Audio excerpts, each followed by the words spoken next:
Hello and welcome to the A4Q Global Testing Summit. I am delighted to welcome Klaudia Dussa-Zieger today. She has been a trainer for the ISTQB Certified Tester Foundation and Advanced Level for more than 15 years. She is also working as a leading testing consultant at Imbus. And today she will share her many years of experience with you. And she will do a deep dive into DevOps and testing.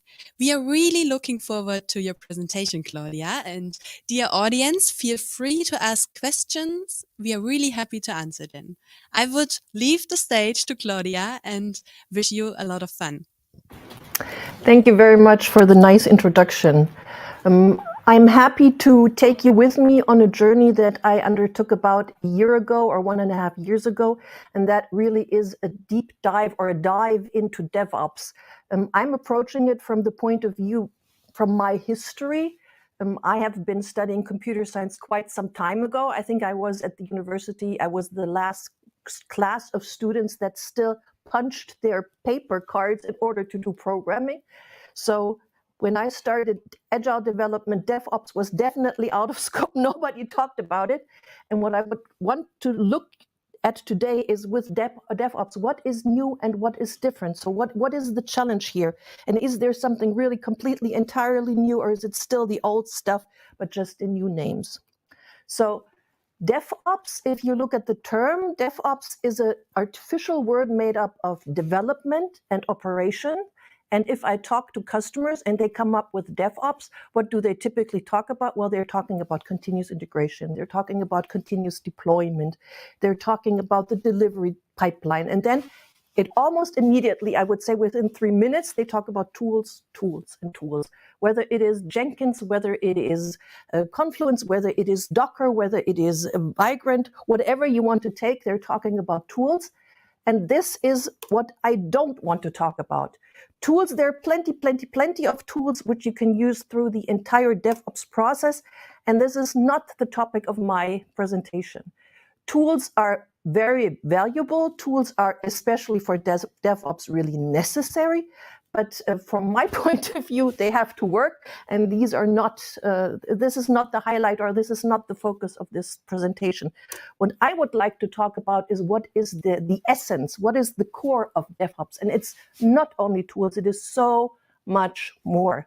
So DevOps, if you think about the word development and operation, is really about the collaboration between these two parties. I have been doing a lot of projects, almost all of them in the development department, but of course we had an operations department. And going into operations, first of all, you were not allowed to do that. So there was a separate security check. You had to hand them in at least 20, 30 centimeters of papers and forms describing like disaster recovery measures, describing the installation guidelines, describing whatever, yeah? And you were not allowed to give them any piece of software without all this kind of documentation, and you were definitely not allowed in their in their sacred halls where they had the stacks and all the racks with servers. So breaking down these two different silos, development and operation, is a huge challenge, and it's a state of mind. You need to work together, and that is not so easy. So please, tools, as I said, are important, but that's not the main part. Working together is the main part. And later on, we will see the DevOps 8, where you go into continuous reiteration of the activities. So DevOps is also about continually producing increments of your work, typically small increments. And then you can discuss about the velocity. We are not only talking about Google or Amazon, where they put out several increments every day. You could do it at a way slower speed, but continually, and in a stable fashion, outputting small increments. That's a second part. And with this, what you try to achieve is a better time to market. You want to update the functionality. You want to get to your customers faster. In DevOps, you want to get feedback from production. You want to see how the customers are actually using the product and improve the product. And this is actually then the fourth point, quality from the very beginning. Built-in quality. This is being a tester at heart. This is what it is all about.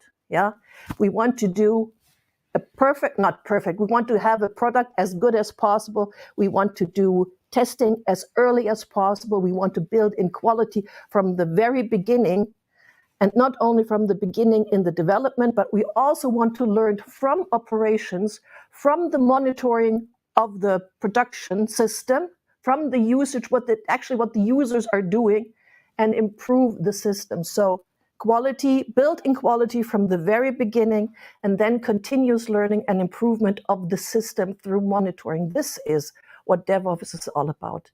And if you look at this high goals, having this target to have as good quality as possible, I think it's a logical step that you cannot achieve it if you stick with testing just as a single activity somewhere in the development process.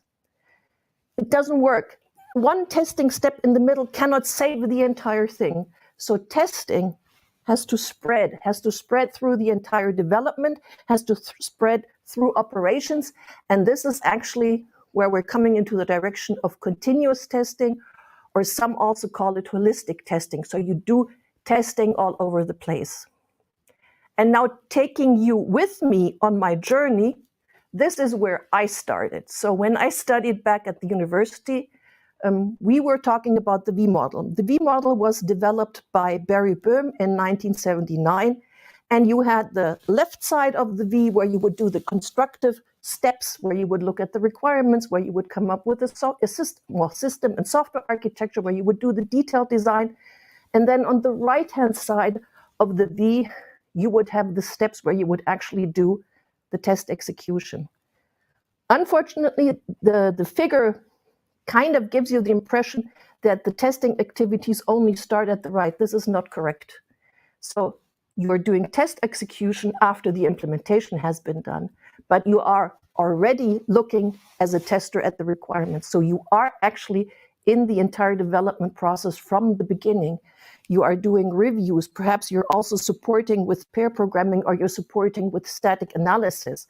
So testing is an activity from the beginning, but definitely the test execution is on the right-hand side. So this is where I started, and the V model with a tiny iteration loop in the middle is still frequently used. So not everybody yet is doing agile testing. But if I move from the V model to agile development, despite the fact that the stages are called something else, the activities still have to be done. Yeah, the Agile Manifesto, which came roughly 20 years later, so in 2001, the Agile Manifesto was developed, and it said that you need to work together. Yeah, you need to work together as a team. You have a product owner, you have a scrum master, you have team members, but nevertheless, you need to check the requirements. You need to specify test cases. You need to do component testing, unit testing. You need to do system testing.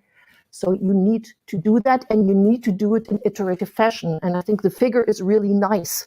So you want to have a high quality already here, and you want to get feedback. And this is typically achieved with the use of test automation. So test automation was already in place before agile testing came about, but with agile testing, test automation gained much more traction. So test automation, to provide this continuous feedback on a daily basis, you would check some code in and you would run the automatic unit tests to get the feedback to the developer so that he could fix the fault in a very fast manner. That is something that came into place. And you can see on that little loop, stuff like the test first approach, that you would write the test cases first before you actually started coding. That is something that came into play. That was not there yet when we talked about the V model. There you did not start with testing. But in agile testing, test-driven development, yes, you would actually do that. So test-driven development was something new. Then the high influence or the high importance of automated test cases was very important. We start to look into risk-based testing. That was already a topic earlier, but it's getting more emphasis here. And definitely also other testing techniques like exploratory testing came into play. So the activities moved from the V model and were incorporated in the agile development, despite being named differently. And now if we go the next step Yeah, we're now moving to the DevOps 8. We can still find at least part of the stuff in there. So DevOps, now we're talking another 8 years. The term DevOps was coined in 2009 at a conference. And what it really meant, as I tried to explain earlier, is to bring development and operations together. So far, if you look at the models, we have been talking about development only. The last step was the acceptance test. You would hand over the software to the customer. The customer would perhaps do some operational tests, and then he would incorporate that into his production. That was it. There was no feedback coming back, which was dictated by the lifecycle model. And the same actually is also true in some parts for the agile development. Here with DevOps, you're trying to get feedback. You want to know how the customer is using it. If the system fulfills, for example, non-functional requirements like the performance. Yeah? This is where DevOps really comes into play. You want to go through this loop or through the 8, the symbol, the mathematical symbol for infinity, and you want to achieve a continuous output, but also a higher quality through that feedback coming out of production. And that is definitely something new. So from my experience-based point of view, the entire right side of the DevOps 8, that is something that is really, really interesting. New aspects, new ideas that did not exist before. So now, looking into details, what I would like to show you and actually go through with you is through the single phases that we here see in the DevOps 8 and point out where testing activities are possible. Before I do that, let me give you like 2 or 3 statements as a disclaimer. So the 8, the DevOps 8, looks nicely done, or it looks almost perfectly symmetric, and we have 8 phases. It looks like they're all the same length or have the same weight, which is not true. There are some phases which are more important, and there are some phases which are less important, and some that take longer and some that are done faster. Just for the figure, they are kind of evened out, so please don't expect that every phase gets the same importance. Number 2, the name on the phases are sometimes misleading. So planning does not mean that you're just doing an MS project plan. Planning means that you have to take care of the business ideas, that you have to formulate user stories, that you have to come up with the ideas, what you actually want to do. So please don't get a wrong impression by just looking at the names. And thirdly, and I think this is really important, especially since we have this infinity symbol, the phases are not separated. They don't have a clear interface. The activities kind of flow from one phase to the other. And sometimes it is hard to say whether that's still planning or whether that's already coding. So bear with me when I start to move through the 8, and you will perhaps ask, well, shouldn't that have been done earlier or not? It kind of slides from one phase to the other, and there is no clear cut between the different phases. And the DevOps 8, as you see here, is one of the many instantiations that you can find in the internet. We picked this one because we thought it is really easy and good to explain where testing can be done in DevOps, and that you can find it all over the place. And now that we're a lot of disclaimers, now let me start from the beginning. So I'm going to jump into our DevOps 8 with the plan. Now, what do I mean with the plan? This is the stage where you derive the business ideas, where you start thinking about what you want to implement, where you want to come up with new ideas. And now, and how does the tester fit in there? I think that works really beautifully. A tester is a person who challenges underlying assumptions, who challenges requirements, and who tries to understand the entire setup. Testers, by definition, are supposed to do risk-based testing as the way to do testing. So working together with the business analysts, with the product owner to identify risks is something that is really beautifully done by a tester. So in this phase, to look after risks is a testing task. To challenge the content, to challenge the assumptions, the underlying assumptions, is also a beautiful testing task. And to work on to work on testable user stories is also something that a tester can do.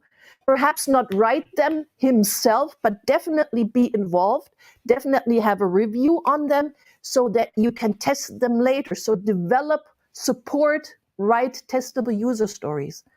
And as I said, it's not about MS project planning. It's really about coming up with these new ideas, developing them, and as a tester with a critical mind. You know, we typically, when we talk about testers, what kind of soft skills should a tester have? He should be curious, he should be critical, he should have the urge to dissect a new idea. This is something where really these characteristics of a tester come into play. So already within the planning phase, I think a tester or a person, perhaps with a different name, perhaps a quality engineer, can support the development and do testing activities, testing tasks. The next phase is the coding. We already saw in the agile development approach that you can do something like test-driven development. You can use new techniques like business-driven development, BDDs, where you have a certain formulation, the Gherkin notation, given, when, then, where you can beautifully describe functionality and easily derive test cases from. You can use ATDD, acceptance test-driven development, where you define the acceptance criteria for a test first, and then develop the test cases. These are two approaches where a tester definitely can support. You can do something like example mapping. And when I started to look into DevOps, that was something that was new to me. BDD and ATDD was something I already knew from agile development, but example mapping was actually really new. So what is example mapping? If you have a user story, for example, a customer is supposed to go into a bank, to an ATM and withdraw money, that would be a very simple user story. Now with example mapping, you would give it an actual example. So it's not a customer, but Mrs. Smith would go to the bank and withdraw 20 euro, assuming the fact that she at least has 100 euro in her account. So given examples, you try to communicate with your business owner and try to convey what the goal is to achieve with this functionality. So example mapping is another technique that you could use. Prototypes, definitely working with prototypes, trying to evaluate the user stories, the requirements with prototypes. This is something where a tester can support. And the next point is really interesting, and this is where it's getting into a new fields of thought, let's put it that way. Since we are planning to go into production, into operation, and monitor something there, at some point of time, we need to decide what we want to monitor.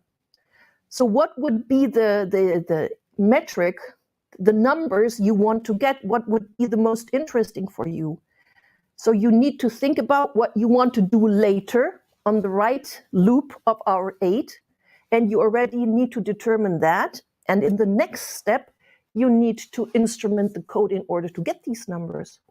So already in this very early phase of the development, you can see that the ideas coming from the operations already are important. You need to consider what you want to monitor later on so that you get the appropriate numbers, so that you can derive new ideas or new knowledge or new ideas from that. So instrumenting the code, not necessarily something you would do, but perhaps the programmer, but definitely on the basis what you have discussed before, together with the entire team, with the product owner and the business owner, how you want to improve your product.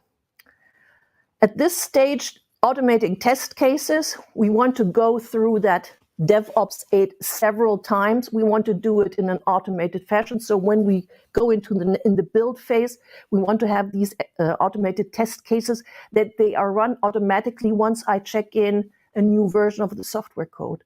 So test automation definitely is a very important topic, and we are looking into testing user stories and definitely features. So just a couple of sentences on tools. Tools, and we have the little symbol for tools on that slide for that activity, come into play here the latest when you're talking about continuous integration, having Jenkins and having test automation tools that are triggered by this pipeline. But tools already have an important place during the entire AID. So even for the writing of the user stories, for the story planning, for the BDD, for development of test cases using BDD or ATDD, you already have tools all along. But at this point, when we're actually going into the build pipeline, this is the latest point of time where you really definitely need them. So far, from the planning through the coding to the build, that was an activity that was well known in the agile development, but slowly but surely we're moving into areas that are yet to be discovered. And the first point on this 5-point list here is called test the infrastructure. Now, why is that important? When we are setting up an automated pipeline, I also want to automate the building of the infrastructure. I want to tell my system, I need 3 test environments, and one test environment is supposed to have a Windows operating system, the other one is supposed to have a Linux operating system, and the third one another operating system. I want the following applications to be on there. I want my target application to be on there. I want the following security tools, whatever. So infrastructure as a code, so that you can automatically deploy a test environment where you want to execute your test cases on, perhaps even parallelize them, not only having one environment, but several environments. That is something that is an important step in the DevOps 8. And of course, you need to test whether your scripts, infrastructure as a service, where you have a script that describes your test environment, you need to test if that is working properly. So test the infrastructure is point 1. Test the entire pipeline of tools with the different steps is number 2. So that is something new. We didn't have the pipeline in that scope before. And then actually running the test cases, that is easy, they're triggered. And what you finally do is you test the system, typically on a functional level.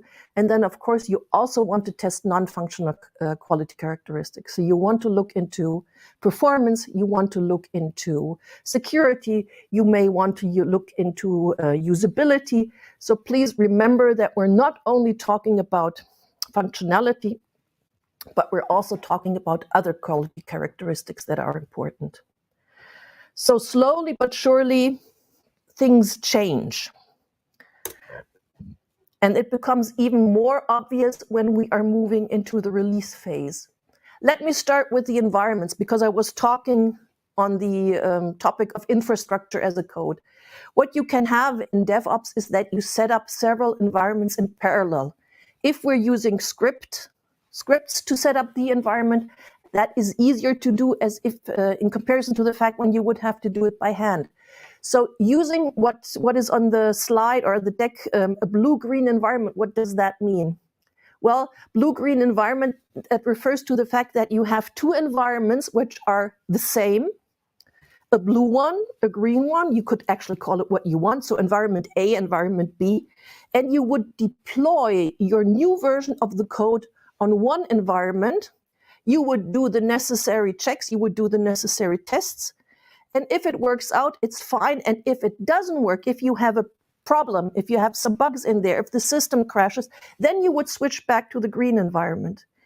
In the old days, I would call that a hot standby. So you would have the same production system running on both systems. On the new, and one of the 2 systems, you would deploy your new software, see if it works. And if it works, everything fine. And if it doesn't work, you just go back. In the context of, in order to do that, of course, you need to be able to produce the test environments on the fly by using tools, by using scripts. Typically, you would also use cloud-based solutions where you just get new test environments in the cloud. And in that combination, talking about environments, we can also talk about different release channels. What do I mean by that? For example, let's assume that you're going through this DevOps 8 3, 4, 10, 20 times a day. You could release that new build of your system every time on a canary channel. So a channel where you say the system just has been built, we did do the minimal tests, but that's it. No further quality assist or no further quality check was done. That would be one release channel. On the other side, you could say once a week or once every 2 weeks, you run an extensive set of regression tests, and that release has a higher quality because you run way more tests and you could release that on a separate channel. So you don't only have environments, but you could also use these environments to give different quality, well, how would I call that? Different quality products or products with a different quality aspiration, incentive, characteristic perhaps. And that would really work well. And people actually use it. We have a customer that actually has 3 release channels. One is the canary release, where the customer can grab the new version of the code basically at the same rate where the developers are developing it, so he can use it, but it's on his own risk. Then they have a channel where they release a quality controlled version of the product code once every week. And then they have something which they call a minor release, which they deploy once a month. So they have 3 different ways of releasing information, and you as a customer can decide, are you going to take the high risk thing, which may be buggy, or do you wait for another month to get a higher quality product? And now, since I have been talking about environments and about releases, I would like to come back to feature toggles, because that is also a kind of very interesting principle in here. What are feature toggles? Feature toggles are parameter within the code where you can switch on or switch off functionality. In principle, this is nothing new. Feature toggles have been around, for example, in software for ECUs for cars. If you have a software steering your brakes or steering the motor functions of your car, then it really depends what you pay when you buy the car, whether you have the full functionality with all the safety features or not. And then the system would switch off a couple of these parameters, and then you would get a limited scope of functionality, or you would get the full-blown thing. Now, these feature toggles can be used to try out different versions of a software. Yeah, for example, you could give good customers the full-blown functionality. Customers that are paying less, you could only give them a slice of the functionality. And feature toggles are used in DevOps. You can roll out these features and give the customer a chance to try stuff out. So for feature toggles, you still can differentiate between feature toggles that are set during compile time, where during compile time you would say the parameters are like this or like that. But you can also have it in the system when you are online. And I don't know if you yet saw it or if you did see it. If you go into Word, if you look in the top level of Word, there is a tiny little symbol that looks like a microphone. Yeah, Lautsprecher. Like a speaker. And in that speaker, Microsoft says, if you click on that speaker, it says, there is new functionality coming up in Microsoft. And they have a toggle. If you scroll a little further down, you have a toggle where you, as a user, as a customer, can switch on new functionality and try it out, provide feedback, or you can just leave the toggle off. So feature toggles are being used if companies are rolling out new versions, continuously rolling out new versions of the software, just to see how things are working and how the customer appreciate these new functionality. And the toggles bring me beautifully to the point of A/B tests and tests in production. Now, what are A/B tests? For A/B tests, you have the same functionality of the system, but it is set up in a slightly different way. For example, Google tried out more than 40 versions of their interface using different shades of the colors. Now, why did they do that? They did not necessarily do that to improve the design, but they did do it to see if one set of colors is more appreciated by the customers so that they would sell more. So it is also about the design, but it's all coming back to money. If you have a combination where you get a higher a higher throughput where you can make more money, you would take that one. And this you can find out by A/B tests. Assuming you have a new functionality that you want to try out, you have a design version A, a design version B, and perhaps also C, D, and E. You can set up a test where you pick customers from different groups. Using toggles or other mechanisms, you deploy that version of the system to them, and then you just see and react, and react to the fact what they are doing. You need to come back to the point, what do you want to monitor if they look at it? With the design option, in the case of Google, it was the fact how many people clicked on that website and how many people actually did further proceed through the website. So you need to figure out what kind of metrics do you want to cover, do you want to get. But you can use it beautifully, setting up different environments, using feature toggles. You can figure out what option is the best for your product. And that actually brings me to test in production. Test in production for me, as being a tester that started with the V model, that is actually something that you would never, never, ever do. And I'm teaching a testing class at the university, and we have an oral exam at the end. And the typical question to the students is, can you describe the different test levels? So unit test, integration test, system test, acceptance test. And then the question about the acceptance test is, would you do tests in production? And the answer is, no, you're not supposed to do that. You're not supposed to do that because you might break code. You might break data. Now here in DevOps, you want to do that. And why do you want to do that? If time to market is for your product of essential importance, you need to be on the market fast. You might check functionality. If we're back to the testing phase, you might test the system, you test functionality, but perhaps you don't have the time to test performance. So you would deploy it, and in production, you would test the performance. If you check a couple of systems, for example, Amazon, and if you know what the test data are, you can see that Amazon is doing live production tests. They're actually using fake products, the amount of money you have to pay is anyway fake, but they're using test data in order to really test in production. This is, for me, really, really something very exciting, thrilling, because that was like a no-no. You were never, ever supposed to do that. And now you do it. And now you do it on purpose, not by accident. So test in production under certain conditions really will work, especially if it produces a large error you can roll back. Keep in mind that we have our different environments, which we can produce automatically.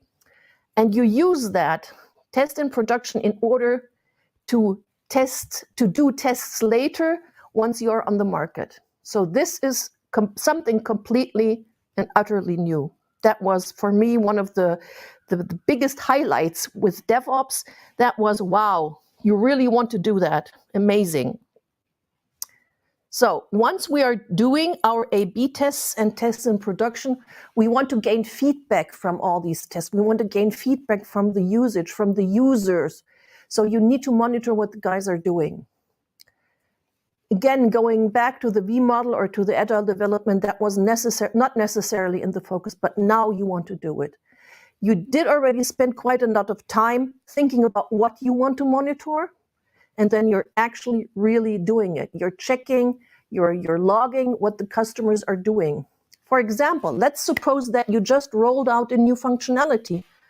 Then you perhaps would check whether the customers are using them or not at all. And if they're not using them, you would just take the functionality away. You would delete it.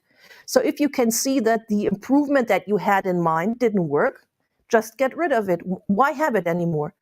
But in order to do that, you need the information what the customer is actually doing. So you need to monitor the usage of the system by the customer. And this was, if somebody thought about that at all, that was something that was being done by operations, and now you want to do that together. And you not only want to do that together, you also want to scan the system regularly to see if there are any bugs coming up, any warnings coming up, because you want to improve the system. You remember, we said we want to achieve a high quality from the very beginning, and we want to use the data that we gain during test in order to improve the entire thing. So this loop back here, the closure between the operation and monitoring going back to the planning.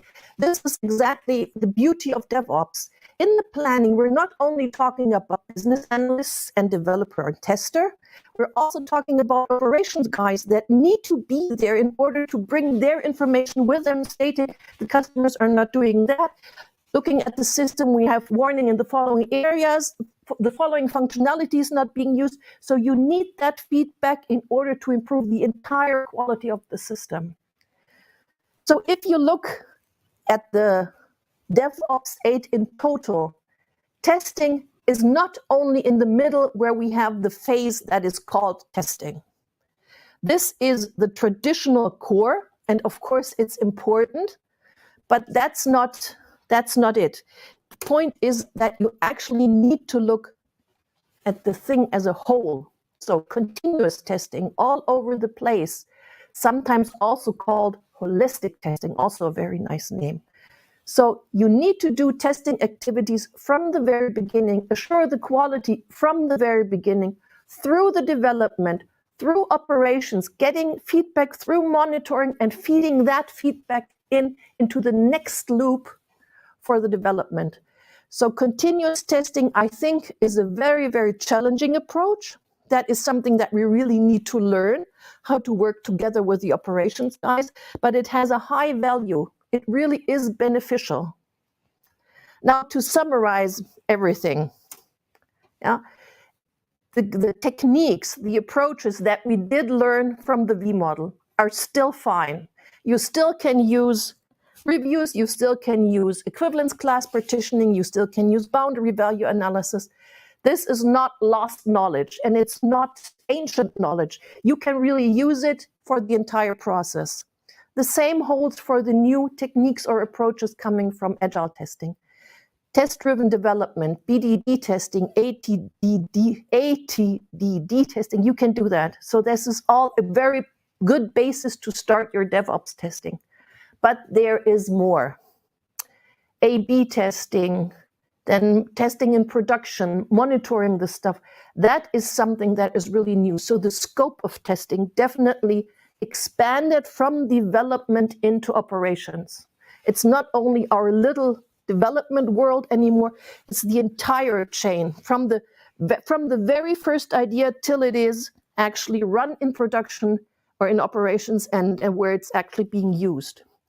And given the fact that we have this feedback loop, we can continuously learn from the customers how they're using it, whether it's working or whether it's not working, if they're looking for somebody else, for something else, if perhaps they would like to use a shortcut or whatsoever. So continuous learning and improvement of the system through the observation, through the monitoring, that is one of the key elements. What do we need for that? The mindset of the tester definitely has to be open. You still have to be curious. You still have to be critical, but you need to expand. So getting more into this business analysis part, being able to challenge the ideas, being able to talk with the business owners and product owners, how they could expand the product, that is something. Risk analysis has been there all along. Definitely modeling of requirements, BDDs, ATDDs, that is something you should know. And knowledge about continuous integration, continuous deployment for sure. That, for example, is a challenge for me. Just remember punching cards. From punching cards to doing continuous integration, that's a large step. Monitoring in production, that is something that is new to a tester. We need to be aware how that can be done efficiently, because we're producing megabytes of data when we do that. And definitely this continuous improvement loop, that is an important issue. Tool know-how is necessary, despite the fact that I'm not into tools. I can very much understand that you need to be able to take care of that. And given the breadth and depth of the tasks that have to be done, I think teamwork is essential. So from my point of view, there is not one person that actually can be doing the work. You need a team. You need a team of specialists that go into that area or that area, and then all together you can fulfill all the tasks, the tasks that are coming up in DevOps. I think it's very exciting. I'm very much looking forward to spending more time in DevOps, trying to understand it even better, perhaps even going into tools if necessary. But the distribution of test activities that actually need to take place, that is really new and challenging. It's not, as I said, it's not completely everything entirely new, but definitely reaching out to the right side, to the operation side. That is something that is really exciting from my point of view. And that was my last slide. So, remarks on tools or not? Questions, comments? Yes, thank you so much, Claudia, for your nice presentation. It was really interesting, really lively. We really liked it. We do indeed have some questions from the community. Like, I think teamwork was a really good keyword. So we have a question like, what do teams need to take care of when like working with DevOps? Like, I think in terms of communication and like the work together as a team. Yeah, I think what you need to take care of is that you speak a common language, that you use the same terminology, that you actually do sit together in a room and work together. So it's not like going to the next building and talking to them, but building up a team spirit, a group, and then just be open. Just open your mind and try to achieve the best for the entire product. And then I think it might work. Okay, great. It's challenging. It's challenging because everybody has sometimes is narrowly focused, but you just open up, be curious, embrace the challenge. Great. Very nice. So openness is also maybe like one of the biggest challenges at the same time.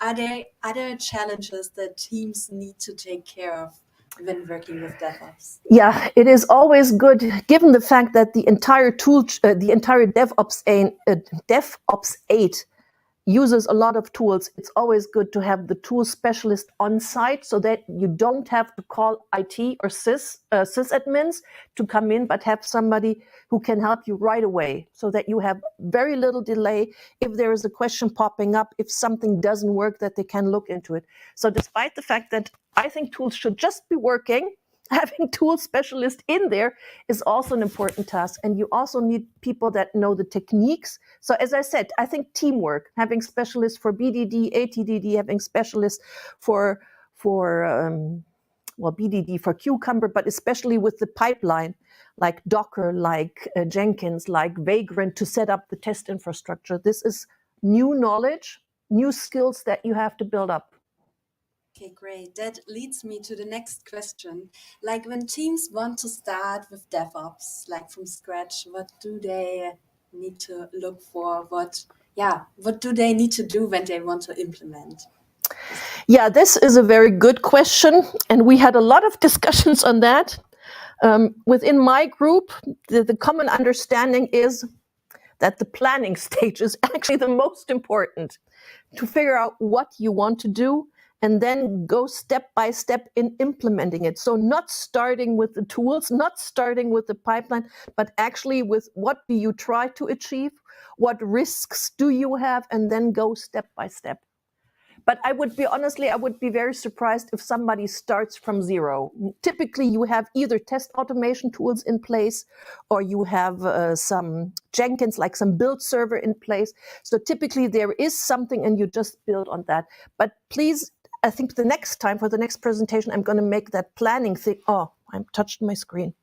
Well, it doesn't matter. I would make that planning phase longer because that is really automating the stuff and testing it is also important, but thinking of what you try to do, what you try to achieve, that is the crucial part at the beginning. And typically, if problems show up later on in the project, it's because people didn't take enough time at the beginning to think about what they want to do. Thank you so much for this advice. I think it's a really important point. Is there any possibility to learn DevOps? Are there like courses, certifications? Yeah, there are some certification. It all depends where you want to go. There is, for example, if you go to SAFe, so the Scaled Agile Framework, they have a DevOps engineer, you could go there. We are at IST. Oh, now I have to do a sales pitch for ISTQB, right? At ISTQB, we're also looking into the DevOps topic. It kind of connects to the Agile stuff, but it's not there yet, but we're looking into it. And there are a number of other institutes that actually offer DevOps classes. So there are some, not that many yet, but it's getting there. Okay, that's really nice. Oh, and I forgot one point. I'm sorry. As I said, I'm doing testing for a long time now. So when I approach a new topic, I tend to read. I love to read. So if you're interested in getting into DevOps, these are really nice books. The first two ones are novels, so you can just read them. And the second two are about testing. The third one is a website, but the fourth one is a book on testing and DevOps, which is really brilliant. So if you want to read, the literature's on the last slide, and you can go for it. Very good advice. Thank you so much, Klaudia. And yeah, to the audience, you can watch this presentation also afterwards. You can go on our website and you can see the last slide, get your literature and make notes.